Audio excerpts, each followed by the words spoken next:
Se você tem Bíblia, trouxe, quiser acompanhar, eu vou começar lendo em Mateus, no capítulo 6. Meu tema é: perdoe as dívidas. Meu tema é perdão. E meu objetivo hoje à noite não é te apresentar técnicas de como perdoar. A igreja evangélica falha tremendamente quando ela começa de trás para frente. É necessário, sim, a gente ter algumas técnicas práticas para todas as coisas da vida cristã, da vida. Mas quando você olha para o Novo Testamento, você descobre que tais técnicas ou procedimentos ou práticas, elas fluem, elas jorram, elas brotam da teologia, da teoria bíblica. Você pode abrir a carta aos Romanos, a grande carta de Paulo, e você vai descobrir que até o capítulo 11, Paulo foi teológico. 11 capítulos de teologia. Do capítulo 12 até o fim da carta, do 12 ao 16, é que Paulo se torna prático. Então veja a proporção. 16 capítulos a carta, 11 para teoria, 12, 13, 14, 15, 16 e 5 para a prática. E assim vai ser basicamente com todas as cartas dele. Efésios, Filipenses, Colossenses. Ele começa com a teoria, ele começa com a teologia, ele começa com as escrituras, e a partir da Bíblia, do exposto teologicamente, ele deriva suas aplicações. Então hoje à noite, eu quero apresentar a teoria do perdão para você. Porque nós teremos um próximo encontro de casais este ano. Pelo menos mais um, Deus permitindo. E no segundo encontro, isso aqui é um modo também de eu fidelizar você com o próximo encontro. No segundo encontro, nós vamos tratar da prática do perdão. Mas eu não vou deixar você hoje à noite sem alguma prática. Portanto, eu quero deixar muito claro, porque expectativas, elas às vezes se frustram, porque a gente espera algo que não é o que está prometido. Então hoje à noite, eu não prometo passos, técnicas, mas eu garanto que se você absorver pelo Espírito o que pela graça eu quero apresentar para você, o Senhor Jesus e o seu Espírito, é poderoso bastante para produzir perdão no seu coração. Tenho certeza disso. Portanto, mesmo que seja teórico de algum modo, teológico de algum modo, não tem como não ser prático. E aí, no próximo encontro, eu vou tratar de algumas coisas mais técnicas, sobre as quais eu vou falar com vocês no final desta palestra. Vamos começar com a oração de Jesus. Jesus nos ensinou a orar. Jesus nos ensinou a orar, e o que Jesus nos ensina a pedir na oração do Pai Nosso é o que Jesus julga ser o mais importante na vida. As coisas mais importantes na vida estão esboçadas na oração modelo, que é o Pai Nosso. A coisa mais importante na vida, e você se lembra do Pai Nosso, você consegue talvez recitá-lo de cor. Pai Nosso, que estás nos céus, qual é a primeira coisa que ele pede? Santificado seja o teu nome. Ninguém tem dúvida disso. Então vamos lá. Se essa é a primeira coisa que Jesus ensina a gente a orar, santificado seja o teu nome. Se essa é a primeira coisa que ele diz, é assim que você deve orar, o que ele está dizendo? Essa é a coisa mais importante na sua vida e no seu casamento. A santificação, a glorificação do nome de Deus. Mais do que você ser feliz, é santificar o nome de Deus. Mas no verso 12, ele vai dizer de algo importante. No verso 12, então a oração começa assim: Pai nosso que estais no céu. E aí vem as petições. Verso 12. Perdoa nossas dívidas. Ele trata as ofensas como dívidas. Isso é importante. Porque é assim mesmo que a gente sente quando alguém fere a gente. A gente sente que a pessoa que nos feriu está em dívida conosco. Esse é o sentimento. Aliás, a gente até diz, você me paga, Alessandro. Não é assim? É dívida. A ofensa é uma dívida criada. E nós temos uma enorme dívida com Deus. Impagável, como veremos. Perdoa nossas dívidas, assim como perdoamos os nossos devedores. Porque é assim, aqueles que pecaram contra nós, ofenderam-nos, são devedores da gente. Perdoa as nossas dívidas, assim como perdoamos os nossos devedores. E aí Jesus vai dizer algo muito sério. Verso 14. Seu Pai Celestial os perdoará se perdoarem aqueles que pecam contra vocês. Mas se vocês se recusarem a perdoar os outros, seu Pai não perdoará seus pecados. É duro? É duro. A oração de Jesus pressupõe que aqueles a quem Deus perdoa, por sua vez, perdoam os outros. É isso que a oração está pressupondo. Discípulos de Jesus não são pessoas que não pecam. O crente não é gente que não peca. Muito longe disso. Crente não é santo, para usarmos o jargão popular. Nós somos sim santos, separados por Deus para Deus, mas nós não somos santos no sentido de que nós não pecamos, nós não temos pecados. A verdade está longe disso, bem longe. Nós somos pessoas pecadoras, todos nós. Por isso eu gosto do título do livro que eu indiquei, Quando Dois Pecadores Dizem Sim. Então nós somos pessoas pecadoras marcadas, é isso que distingue um cristão dos demais. Não é que não pecamos, é que nós somos marcados pela confissão contínua de pecados a Deus e de dependência da graça de Cristo para o nosso perdão diante de Deus. O cristão luta para não pecar, mas ele peca, e sabe que peca porque ele é pecador por natureza. E você sabe disso, você é pai, você mãe, viu, você não precisou ensinar seus filhos a fazer coisas erradas. De onde veio isso? Veio da sua natureza pecaminosa. Nós nascemos pecadores. E o que nos caracteriza como cristãos é que nós vivemos na dependência contínua de Deus nos perdoar, da dependência contínua da graça de Cristo para recebermos o perdão.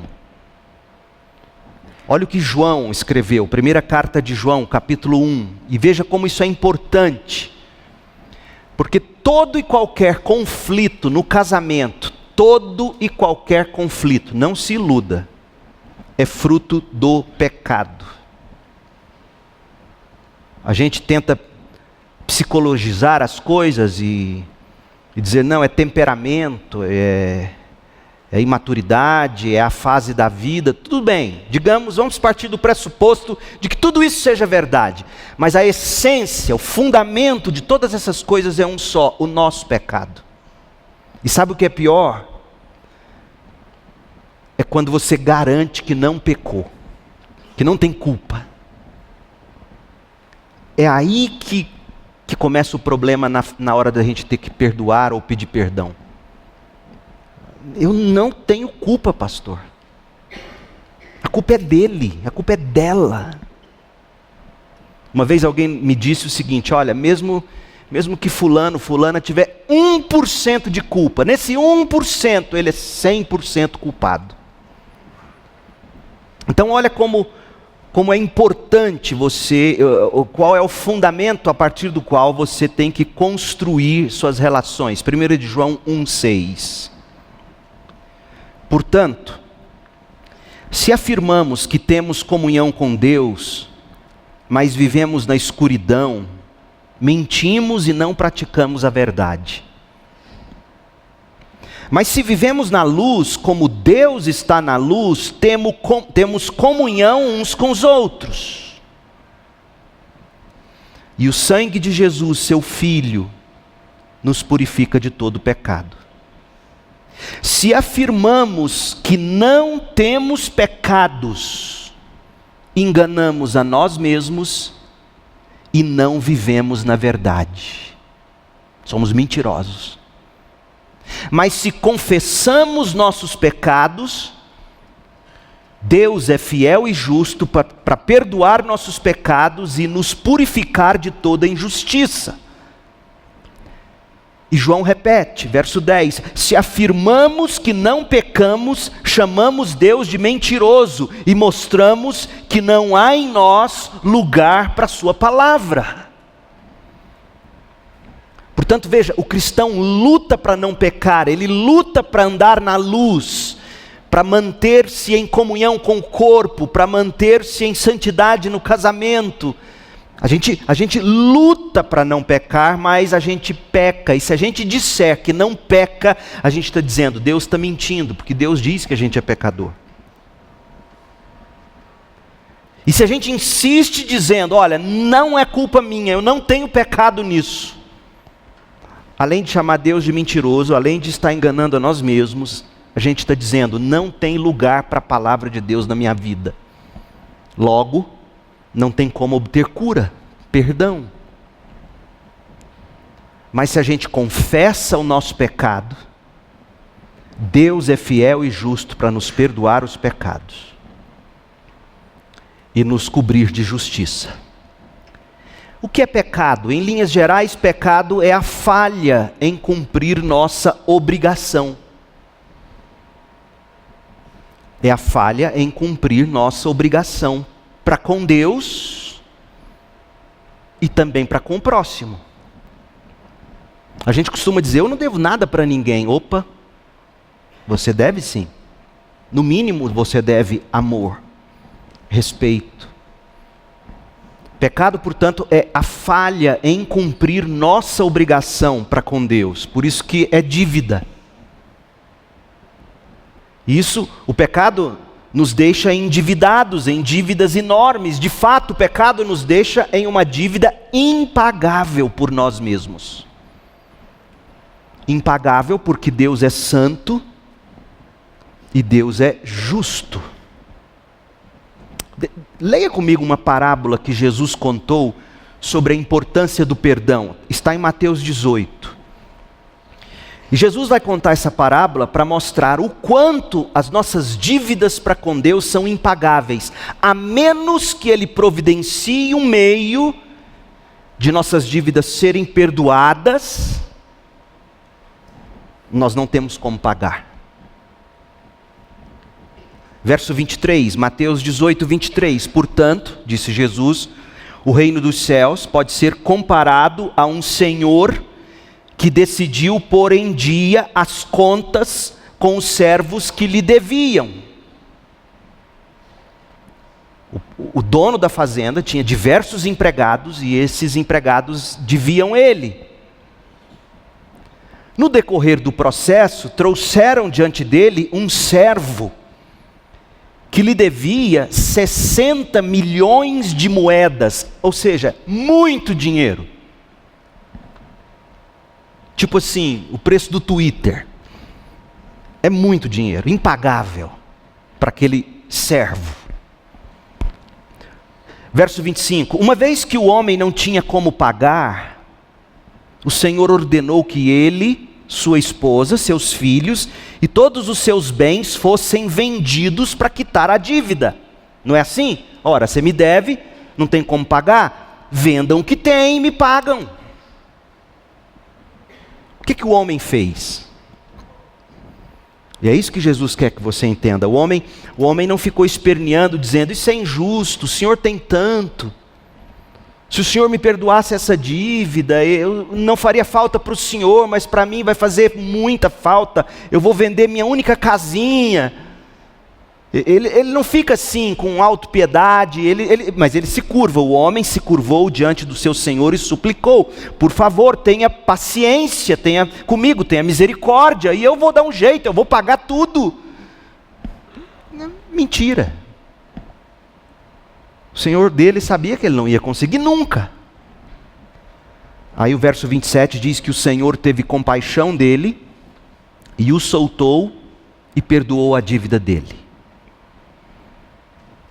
A gente vai voltar a essa parábola daqui a pouquinho, mas eu quero que você observe o seguinte: sendo impagável por nós mesmos nossa dívida a Deus, o que você precisa entender, e agora eu estou levando você de volta ao texto de Mateus, quando Jesus diz, olha, se vocês não perdoarem os pecados dos outros, vocês não serão perdoados por Deus. Seja honesto, dá uma ideia de que o meu perdão depende de eu perdoar outros. Mas Jesus mesmo conta essa parábola para dizer, não, nada do que façamos será suficiente para obtermos o perdão das nossas dívidas, nem mesmo perdoar os outros. Perdoar os outros não garante o meu perdão. Nosso perdão dispensado aos outros, nossa misericórdia derramada na vida daqueles que nos devem, jamais efetua, jamais assegura o perdão de Deus para nós. Jamais. Mas preste atenção. Conquanto o nosso perdão jamais efetue, jamais assegure, jamais compre o perdão de Deus, preste atenção, nosso perdão e a nossa misericórdia dão testemunho de que no nosso coração, verdadeiramente humilhado pelos nossos pecados, gratos a Deus pela graça de Deus em Cristo, nós temos disposição para perdoar. Portanto, perdão de pecados, nosso perdão às dívidas que as pessoas têm conosco, quando a gente perdoa o outro, nós não estamos perdoando para garantir o perdão de Deus, para comprar o perdão de Deus, para receber em troca o perdão de Deus. Nós estamos perdoando as dívidas que as pessoas têm conosco, porque perdoar as dívidas de quem nos deve é a marca de um cristão. Quem foi perdoado, perdoa. É isso que Jesus está dizendo. A oração de Jesus, gente, ela é ensinada no capítulo 6 de Mateus, não é isso? Você leu comigo. É o Sermão do Monte. Capítulo 7, corra seus olhos lá. Capítulo 7, o mesmo Sermão do Monte. Jesus vai falar agora de frutos. E ele vai falar de frutos para dizer para nós que um dos frutos que precisa ser achado no cristão é o fruto do perdão. Porque se não se achar perdão num cristão, não tem como dizer que ele é cristão ou que ele foi perdoado. E olha como Jesus coloca isso, verso 16, Mateus 7,16. Vocês identificarão os cristãos por seus frutos. Está vendo, crente? Não é tanto que a boca fala, é a atitude, frutos. Vocês, cristãos, serão identificados por seus frutos.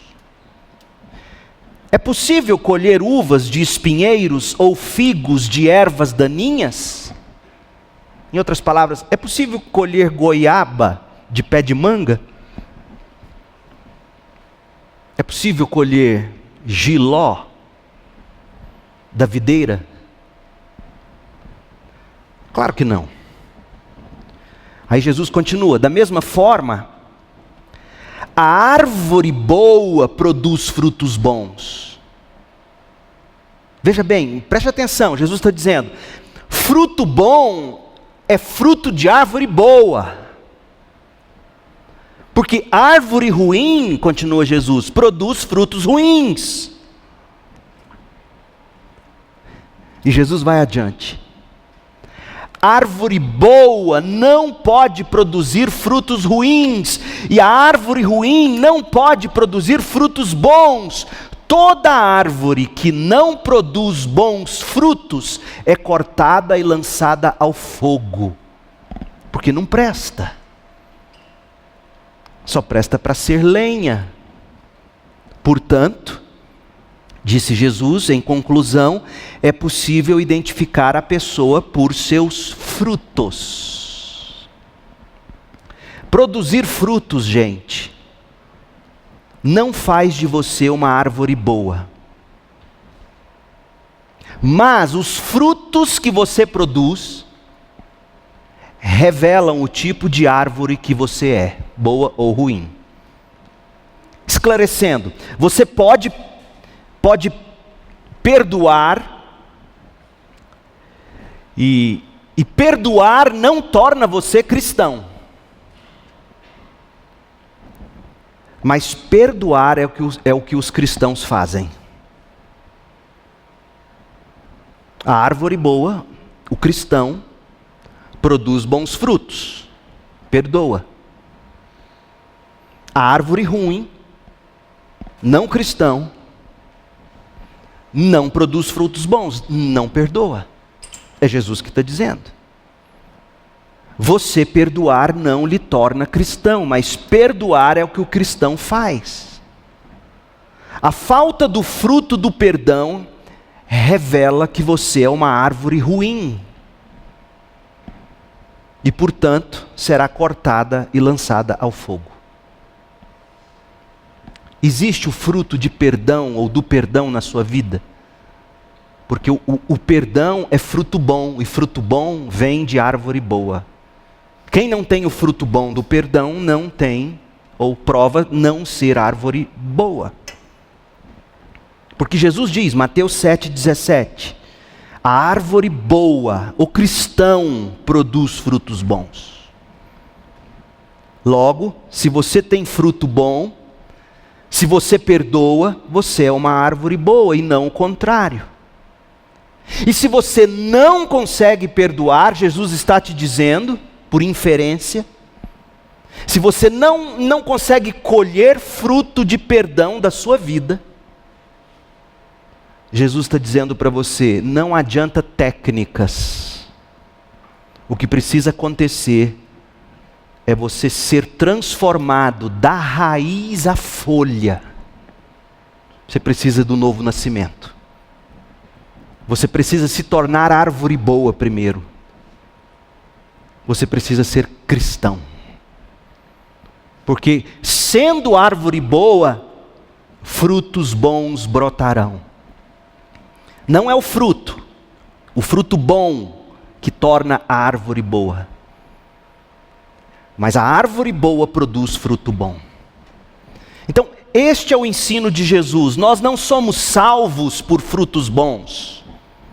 Nós não somos salvos por perdoar, por exemplo.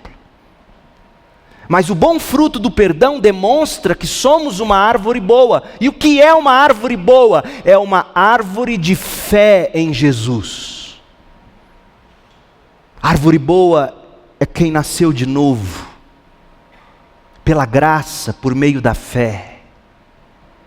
Era isso que Jesus tinha em mente quando ele falou nestes termos, de volta a Mateus 6,14. Seu Pai Celestial os perdoará, se perdoarem aqueles que pecam contra vocês. Mas se vocês se recusarem a perdoar os outros, seu Pai não perdoará seus pecados. Aí você fica, mas pastor, ele está dizendo que é condicional.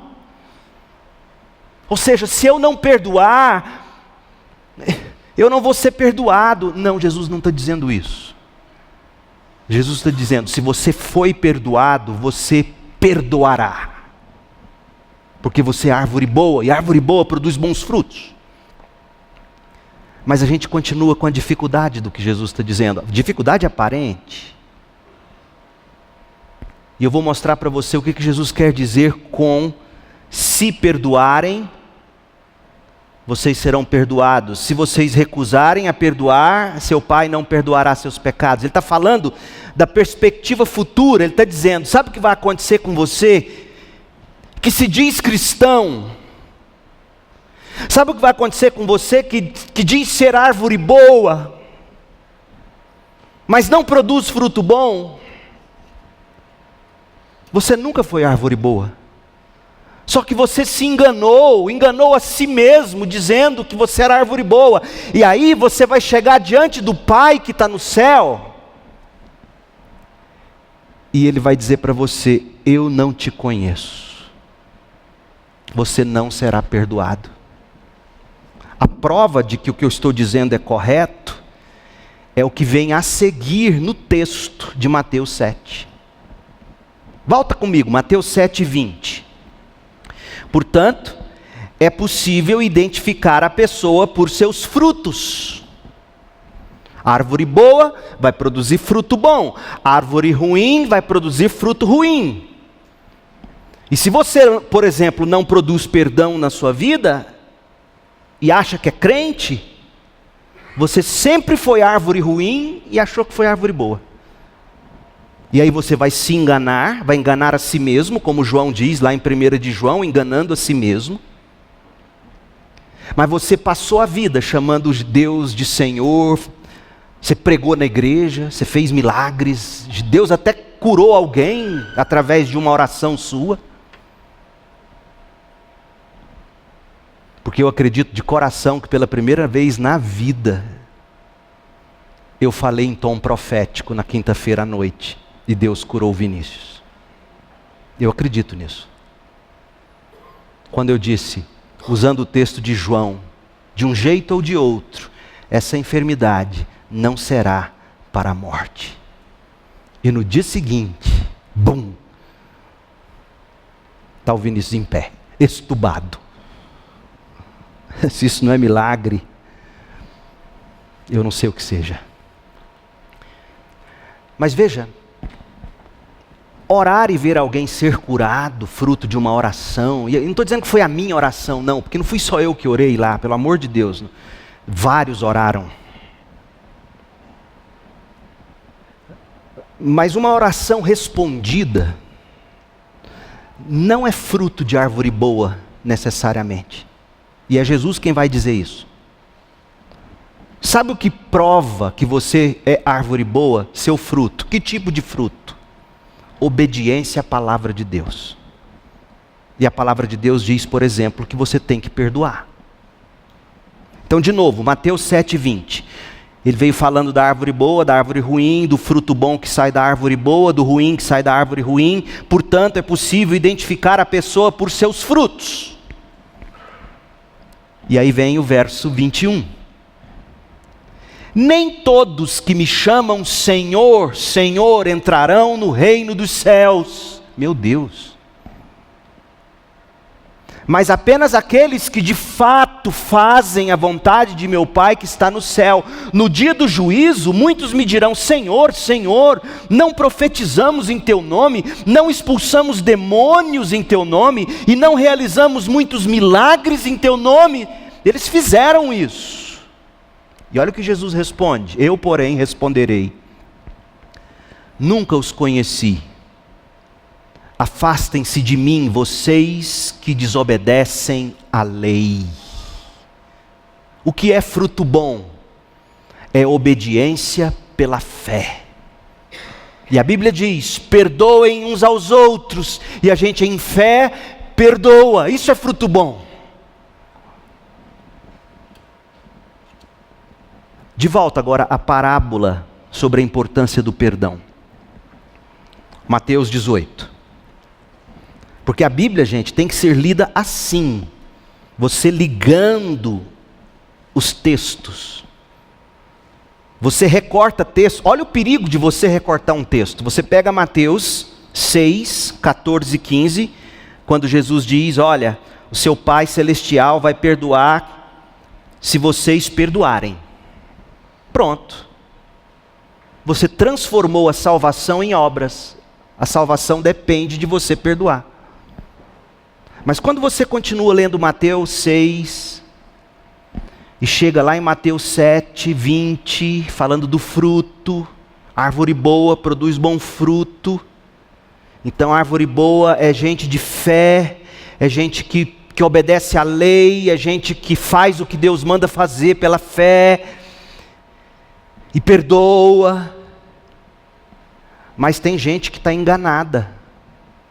Tem gente que acha que foi perdoado. Tem gente que acha que é árvore boa, mas não perdoa. E aí você chega no capítulo 7 e vê Jesus dizendo que essas pessoas vão descobrir no final que elas nunca foram perdoadas e por isso não serão perdoadas, não entrarão no reino dos céus. Está claro isso, gente? Mateus 18, 28, lembra daquele servo que tinha uma dívida impagável? Ele suplicou ao patrão e o patrão perdoou a dívida dele, do mesmo modo que Deus perdoa a nossa dívida. Mas olha a reação dele, tendo recebido o perdão de Deus. Verso 28. No entanto, quando o servo saiu da presença do Senhor, o que ele fez? Foi procurar outro servo que trabalhava com ele e que lhe devia 100 moedas de prata, ou seja, devia nada, dinheiro de pinga, perto da dívida dele de milhões, com o patrão que o perdoou a dívida. Dívida perdoada, o que ele tinha que fazer? Correr atrás daqueles que deviam ele e dizer: não me paguem mais, minha dívida foi perdoada, eu perdoo a de vocês, de graça recebi, de graça eu dou. Esse é o crente. Mas sabe o que ele fez? Continua lendo. Agarrou o homem pelo pescoço e exigiu que ele pagasse de imediato. O servo se curvou diante dele e suplicou, usando praticamente as mesmas palavras que ele usara diante do servo dele: tenha paciência comigo, eu pagarei tudo. O credor, porém, não estava disposto a esperar. Mandou que o homem fosse lançado na prisão, até que tivesse pago toda a dívida. Quando outros servos, companheiros dele, viram isso, ficaram muito tristes. Foram ao patrão, ao dono da fazenda, e lhe contaram tudo o que havia acontecido. Então o Senhor chamou o homem, cuja dívida ele havia perdoado, e disse: você é servo mau, é árvore ruim. Lembra? Lá Jesus fala de árvore ruim, aqui ele está chamando de servo mau. Que tipo de cristão é você, eu pergunto? Bom ou mau? Servo mau. Eu perdoei sua imensa dívida porque você me implorou. Acaso não devia ter misericórdia do seu companheiro como tive misericórdia de você? E irado, o Senhor mandou o homem à prisão para ser torturado até que lhe pagasse toda a dívida. Assim também meu Pai, disse Jesus, meu Pai Celestial fará com vocês, caso se recusem a perdoar de coração a seu cônjuge, a seus irmãos. Eu resumiria tudo da seguinte forma: se o perdão que nós recebemos ao custo do sangue do Filho eterno de Deus, Jesus Cristo, se o perdão que nós recebemos ao custo do sangue de Cristo, se esse perdão é tão ineficaz no nosso coração, a ponto de nós vivermos inclinados a guardar rancor, guardar amargura implacável contra alguém, sabe qual é a conclusão que a gente tem que chegar? Nós não somos árvore boa, nós não somos servos bons, nós não somos salvos. não apreciamos o perdão recebido de Deus, nós não confiamos nesse perdão, nós não abraçamos, não valorizamos esse perdão imerecido. De fato, nós somos hipócritas se a gente não perdoa, tendo sido perdoados. Nunca sentimos a maravilha de que Deus pagou a dívida com a vida do Filho dele, dívida essa que a gente não conseguiria pagar. O que eu estou tentando dizer é o seguinte: como é que eu poderíamos guardar rancor contra alguém, contra o cônjuge, a mulher da juventude, quando a ofensa cometida contra você, contra mim, não importa o tamanho que tenha sido a sua ofensa, porque eu sei que lá no fundo você pode pensar assim: o Senhor diz assim porque o Senhor não sabe qual foi a ofensa que eu sofri. Tudo bem. Terrível. Mas como você poderia guardar rancor contra alguém quando a ofensa cometida contra você não foi nem de perto do tamanho da ofensa, do seu pecado cometido contra Deus? Essa é a lógica do Evangelho. Como é que o meu cônjuge pecou contra mim? Pecou, a gente peca assim um contra o outro. Como é que eu vou tomar esse pecado do meu cônjuge contra mim,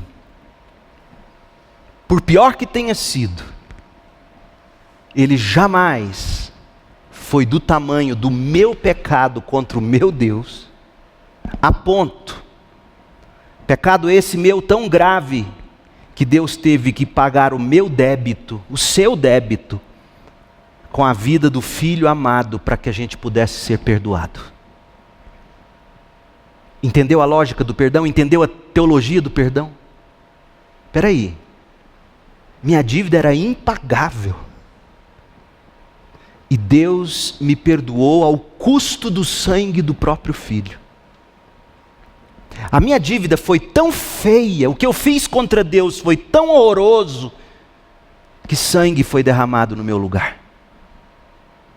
Portanto, a dívida que criam contra mim quando me ofendem é nada em comparação ao que ofendeu o coração de Deus. Agora, deixa eu ser honesto com você. Perdoar não é fácil. Eu sei que não é fácil. Não é fácil para mim. Eu sou filho de Adão também. Eu que prego aqui, ensino aqui para você nesta noite, não estou dizendo que sou o homem mais bonzinho e perdoador que existe no planeta. Não é fácil para mim perdoar. Eu sei que perdoar é difícil. Perdoar é uma luta. É uma luta para você, é uma luta para mim. Então ouça com esperança. Lutar para perdoar não é o que te condena e nem o que me condena. Lutar para perdoar é o que o cristão faz. Perdoar para nós não é natural. Lutar para perdoar não nos condena. Lutar para perdoar é o que fazemos. Enquanto nós estivermos neste corpo de pecado, todas as nossas boas ações vão ser praticadas de forma imperfeita, incluindo perdoar o próximo, incluindo perdoar o cônjuge. Vai ser imperfeito.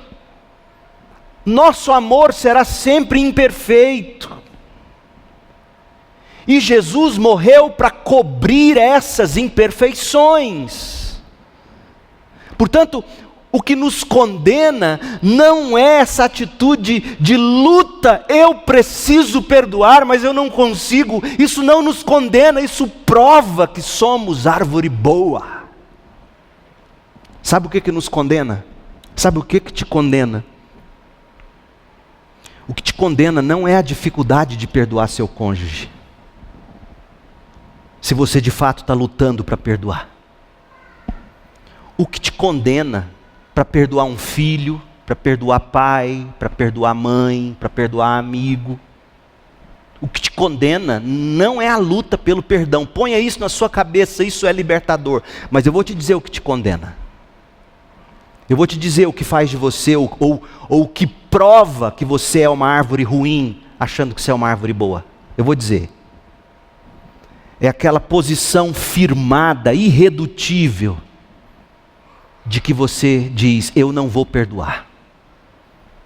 Isso eu não perdoo. Eu saio de casa, mas eu não perdoo. Isso te condena. Eu não tenho intenção de perdoar. Quando você decide viver alimentando o rancor, quando você decide viver acariciando no coração o mal que alguém te fez, quando você vive sentindo amargura e encontra redenção nisso, porque tem gente que encontra alívio em sentir raiva, amargura. Faz você se sentir justo, faz você se sentir bem, você dizer, isso eu não posso perdoar, isso não posso, eu não posso perdoar isso. Quem pensa assim, quem age assim, quem vive assim, é árvore ruim, é servo mau.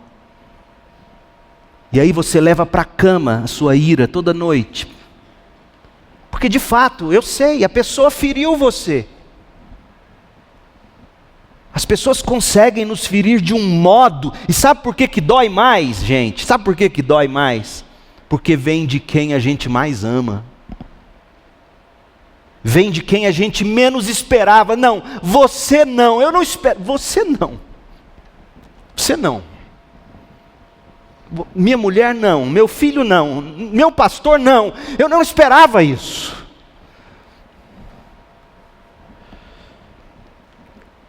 Então a gente vai para a cama com a ira toda noite, e isso te condena, porque a pessoa realmente te feriu, realmente te prejudicou, ela de fato te deve. E aí você vai usar isso contra ela pelo resto da vida. Ah, essa dívida você me paga. Eu nunca vou perdoar você.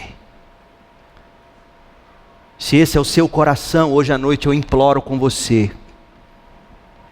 Jogue essa dívida que existe. Essa dívida é real, eu não estou dizendo que não é. Jogue essa dívida na conta do Cordeiro de Deus. Ele morreu por dívidas como essas e tantas outras piores. Então eu vou te dizer com muito amor, mas em verdade. Se você realmente pensa que pode ser habitado pelo Espírito de Cristo, mas não faz guerra contra essa atitude rancorosa, você está perdidamente iludido, perdidamente iludida. Se você se acomodou com a amargura, com a raiva, com o rancor, e não está lutando contra isso pela fé na misericórdia de Jesus, dispensada a você e àqueles que te ofenderam também, em Cristo Jesus, em abundância, eu espero que o estudo dessa noite perturbe você e lhe dê liberdade. Porque primeiro, eu não estou dizendo que o que fizeram contra você, o que seu cônjuge fez contra você, eu não estou dizendo que foi certo. Eu estou partindo do pressuposto de que é dívida, é feio, machucou, é real. Mas eu estou dizendo em contrapartida que por mais que tenha doído e tenha sido feio, não é de perto o horror que o nosso pecado fez com o Filho de Deus lá na cruz. E se Deus encontrou um meio que foi colocar o Filho dele na cruz como um escudo que nos protege da ira de Deus, quem sou eu para não perdoar você? Então, primeiro, a dívida é horrível, ela machucou, ela é cara, talvez seja impagável da perspectiva humana. Há alguns pecados que da perspectiva humana são irreparáveis, eu sei. Mas você tem como pegá-lo hoje à noite e lançá-lo na conta do Cordeiro de Deus. Pastor, mas e se a pessoa não estiver arrependida? E se meu marido não estiver arrependido? Ele é árvore ruim. No fim ele vai ter que pagar. E você não é juiz de marido, e você não é juiz de esposa, você não é juiz de filho, você não é juiz de pai. Nem eu sou juiz de ninguém. Pela fé em Cristo nós somos perdoados por Deus, e nossa fé em Cristo produz o fruto do perdão para o próximo. Então eu concluo te dando 3 dicas práticas. Hoje foi teoria. No próximo encontro, eu quero ser prático. Nós vamos tratar da prática do perdão, os frutos. Eu quero mostrar alguns frutos da falta de perdão. Eu quero falar da dificuldade de perdoar.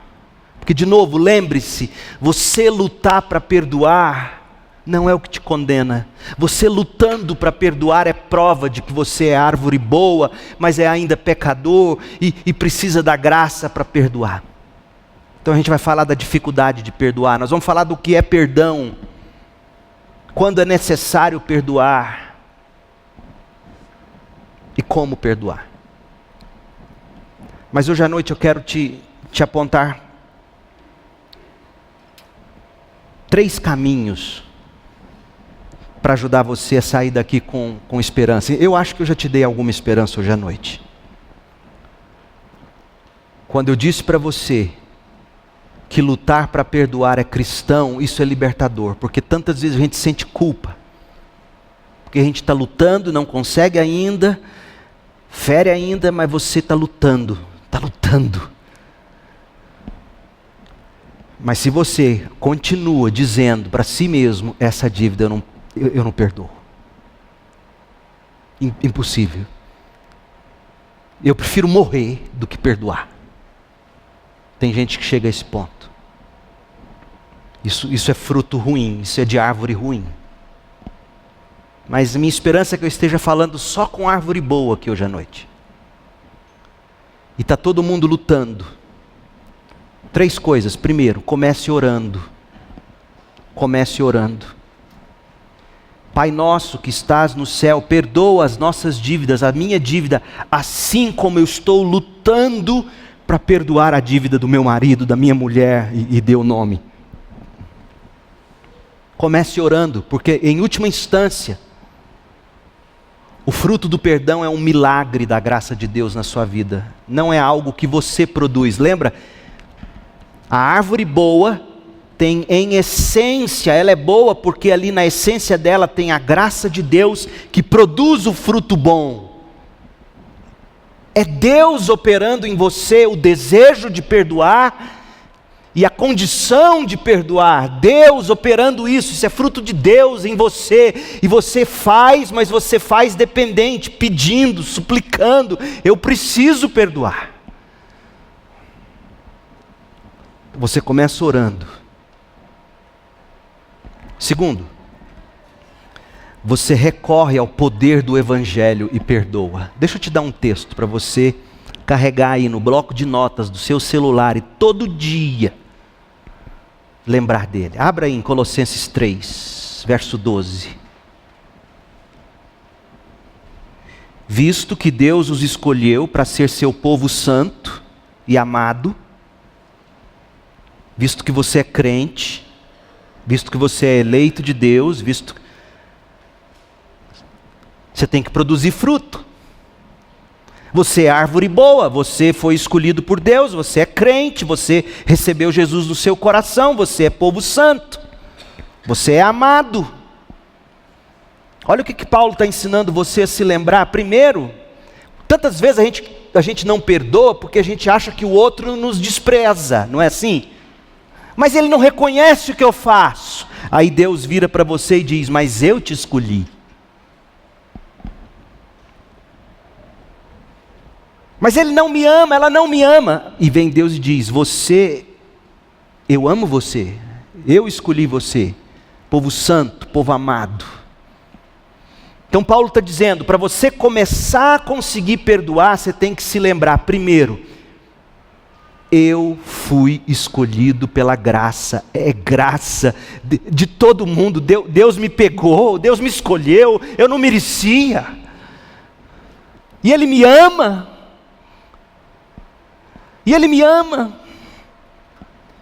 e aí sabe o tipo de gente que a eleição eterna de Deus produz? Sabe o tipo de gente que o amor de Deus produz? Olha o tipo de gente: revistam-se de compaixão, bondade, humildade, mansidão, paciência. É isso que árvore boa produz.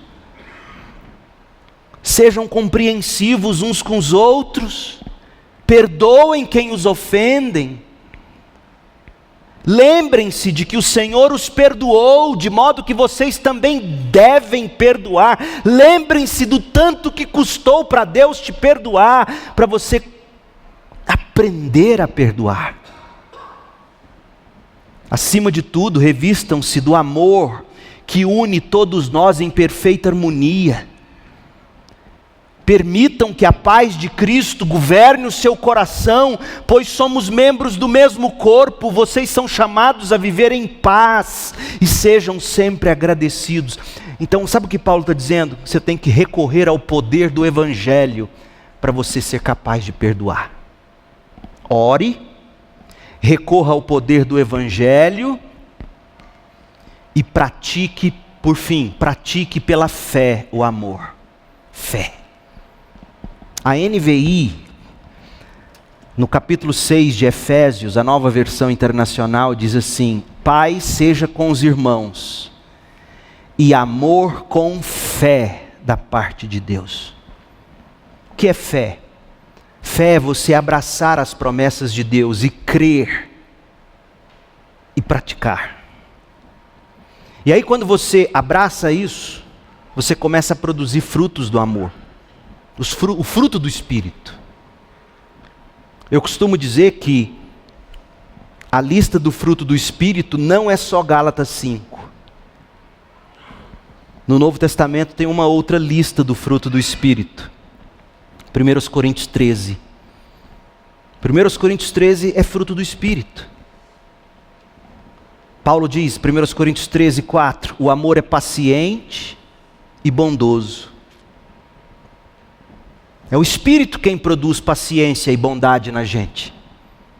Fruto de eu e você crermos nas promessas de Deus. E crendo que Deus é soberano, crendo que Deus nunca chega atrasado, crendo que Deus sempre sabe o que faz, eu começo a ficar paciente. Já que Ele não atrasa, Ele é bom, Ele sempre chega na hora dEle. Ele nunca erra. Ele é sempre bom. Então, crendo que Deus tem tudo sob controle e o amor é paciente, aí eu aprendo a ter paciência, bondade. O amor não é ciumento, não é presunçoso, não é orgulhoso. O amor não é grosseiro. Árvore ruim produz grosseria. Árvore boa produz bondade. Não exige que as coisas sejam à sua maneira. Não é irritável, não é rancoroso. O amor não é rancoroso, não se alegra com a injustiça, mas sim com a verdade. O amor nunca desiste. O amor nunca perde a fé. O amor sempre tem esperança e sempre se mantém firme. Minha oração é que o Senhor te abençoe e encha o seu coração de fé nas promessas dEle, para você conseguir perdoar. Não é fácil. Pelo contrário, é impossível por você mesmo. Mas é um milagre que Deus produz na vida dos crentes, daqueles que se reconhecem pecadores, se arrependem, pedem perdão a Ele, recebem o perdão dEle, constrangem-se pelo perdão dEle, imerecido, perdão que foi recebido. E aí começa a praticar o perdão. No próximo encontro, que será em agosto, dia 20 de agosto, marca aí, nós vamos voltar aqui. E eu vou pegar toda essa teoria e vou tentar, pela graça de Deus, aplicá-la à sua vida e ao seu casamento. Mas tem muito que você desembrulhar hoje à noite. Árvore boa produz fruto bom. Crente perdoa. Segundo, primeira lição é essa: crente perdoa. Segundo, lutar para perdoar não é o que nos condena. Lutar para perdoar é o que o crente faz. O que te condena é dizer: essa dívida eu não perdoo. Terceiro, ore, peça. Em quarto lugar, abrace o Evangelho e encontre nele poder. Colossenses 3, que nós lemos aqui. E em quinto lugar, pratique pela fé o amor.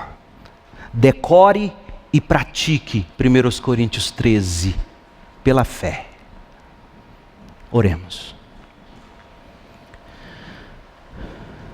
Pai, em nome de Jesus, o Senhor conhece cada casal aqui hoje à noite. O Senhor sabe das suas lutas. O Senhor conhece as feridas, talvez de anos. Feridas que talvez já estejam crônicas. Mas não há impossíveis para o Senhor. Que o Senhor encha de esperança esses casais. Encha de fé. E que eles possam abraçar o perdão recebido em Jesus e possam liberá-lo. Que saiam daqui hoje à noite dispostos a perdoar dívidas, lançando cada uma delas na cruz de Jesus. Porque Deus, quando em última instância dizemos eu não perdoo, nós estamos dizendo o sacrifício de Jesus não foi suficiente, e isso é blasfêmia. Ó Deus, que haja milagre e perdão hoje à noite. Em nome de Jesus. Amém.